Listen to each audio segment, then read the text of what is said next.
ચાલો આપણે અંક પ્રમાણે વસ્તુ ગણવી છે ને, તો આ બધા છે એ ચાર્ટમાં શું છે, અંક છે ને બધા એકડા લખેલા છે ને બધા અલગ અલગ. તો હું અલગ અલગ કહું ને એ પ્રમાણે લઈને તમારે અંક લઈને પથ્થર ગણીને મૂકવાના. હો મોહમ્મદ સર, 6 × 6 ક્યાં છે બતાવ તો. હા ઊંચો કરામ. હા સરસ.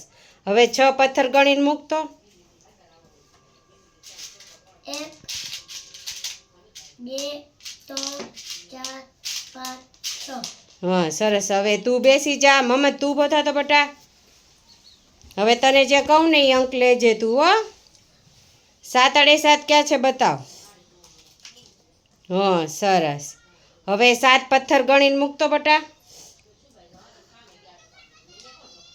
1 2 3 4 5 6 7. બરોબર. સરસ થઈ ગયું ને. સરસ આવડે છે ને. ચાલો તાળી પાડો.